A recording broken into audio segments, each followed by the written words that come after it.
Hello everyone, and welcome back to the channel. In this video, I'm going to take you on a guided tour of the Google Drive web interface.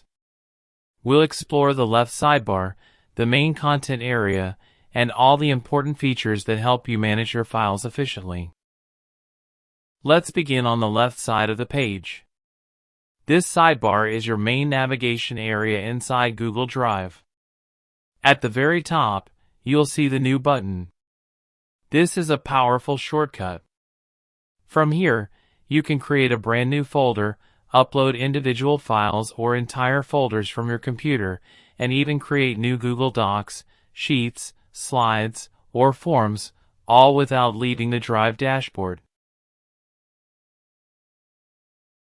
Below that, you'll find the Home section. This view shows you suggested files and folders based on what you've accessed or worked on recently. It's designed to help you quickly return to the items that matter the most. Next is My Drive. This is the heart of your Google Drive, your personal storage space. All the files you upload, the folders you create, and the documents you own will appear here. If you're using the Google Drive desktop application on Windows or Mac, you might also see a section labeled Computers. This shows any devices you've linked through Drive for Desktop and the folders that are being backed up automatically from those computers. Moving down the list, we come to Shared with Me. This section contains all the files and folders that other people have shared with you. It's the quickest place to find collaborative documents or resources that someone has given you access to.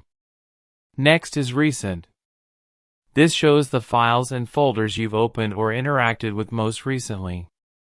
It helps you jump back into your work without browsing through your entire drive. After that, you'll see Starred. You can mark any file or folder with a star to keep it easily accessible. Think of it like bookmarking your most important or frequently used items. The spam folder automatically or manually stores files that look suspicious or unsafe. Then we have Bin.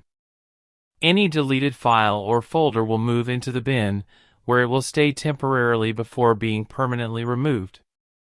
At any time, you can restore a deleted item by right-clicking and selecting Restore. Finally, at the very bottom of the sidebar, you'll notice the Storage section. This shows how much of your Google account storage you've used, typically out of 15 gigabytes for free accounts. You can click this area to see which files are taking up space, sorted by size, type, or date. Now let's move to the main content area in the center of the page. At the top, you'll see the search bar. Google Drive search is extremely powerful. You can use it to search by file name, file contents, keywords, file type, owner, or even the last modified date. It's one of the easiest ways to find what you need. When you're inside My Drive, your folders and files appear in the main window. Next to the My Drive heading, there's a small drop-down arrow that gives you quick options to create or upload new items, similar to what you saw on the sidebar. Below the heading, you'll see filter buttons, also known as search chips.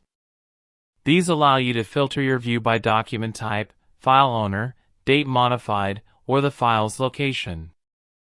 For example, if you choose Documents, Google Drive will instantly show only document files, including Google Docs and even Microsoft Word files. Now look toward the upper right corner of the main window. Here, you'll find the View options. You can switch between List View, which displays files with details in rows, and Grid View, which shows larger thumbnails.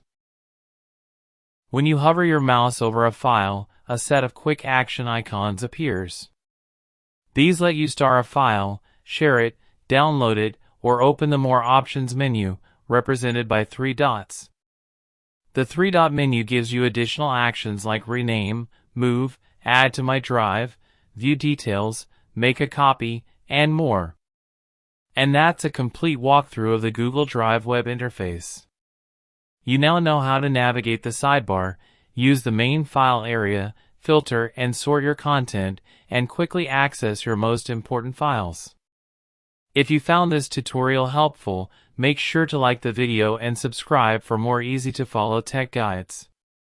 Thanks for watching, and I'll see you in the next video.